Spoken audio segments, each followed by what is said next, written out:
अच्छा मेहर भाई, ये बताइएगा कि 2 दिन पहले आपसे बात हुई तो उस वक्त आपने कहा कि आपके जो ज़्यादा इम्कानात हैं वो अपोजिशन करने के हैं, तो 2 दिनों में ऐसा क्या हुआ कि आपका माइंडसेट तब्दील हुआ और अब आप अपोजिशन की बजाय हुकूमत में जाने का जो है फैसला कर चुके हैं? अपोजिशन का कभी नहीं कहा, हमारा यही था कि हमने मैंडेट अवाम ने दिया है, इनको सपोर्ट करने का नहीं दिया। अवाम ने हमें वोट इसलिए नहीं दिया कि हम पीपल्स पार्टी का वज़ीर आज़म बनाएं या नून लीग का बनाएं। हमारी हुकूमत जब भी बनेगी अपने बलबूते पे बनेगी और छोटी जमातों को मिला के बनेगी।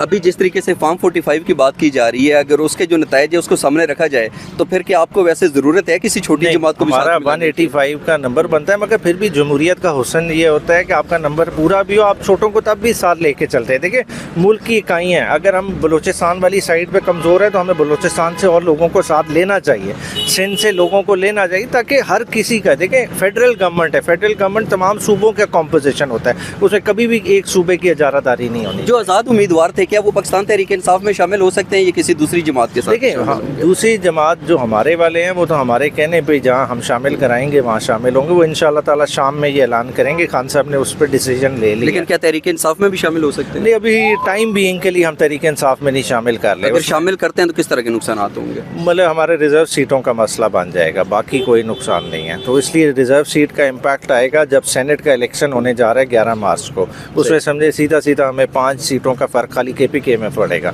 एक आखिरी बात, हम हमेशा से ये सुनते थे कि पाकिस्तान तहरीक इंसाफ की जो टॉप लीडरशिप है उसको इंतकामी कार्रवाइयों का निशाना बनाया जा रहा है। जिस तरीके से इंतखाबात के बाद नताइज सामने आए और जिस तरीके से ज़्यादा वोटर्स का झुकाव आपकी तरफ था वो नज़र आ रहा है, तो उसके बाद जो बासर इदारे थे उनका कोई सॉफ्ट कार्नर पैदा हुआ या कोई हालात के अंदर आपको तब्दीली नज़र आ रही है? सॉफ्ट कॉर्नर कैसे? देखें 93 पे हमारी टैली आ गई 185 से, आधो आध हमें अभी भी कर दिया गया।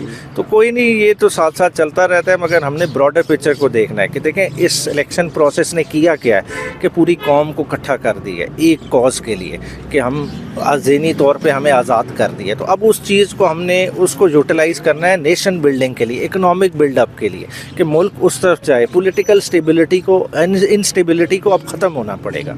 तो आप अपोजिशन की बजाय हुकूमत बनाने का फैसला कर चुके हैं? हमारी सीटें वापस आ जाएं तो हम हुकूमत बना सकते हैं। कब तक फाइनल हो जाएगा वज़ीर आज़म कौन होगा आपका? ये तो 2 दिन में, थर्सडे तक आप पे सारे आ जाएंगे नाम। Thank you very much. Thank you sir.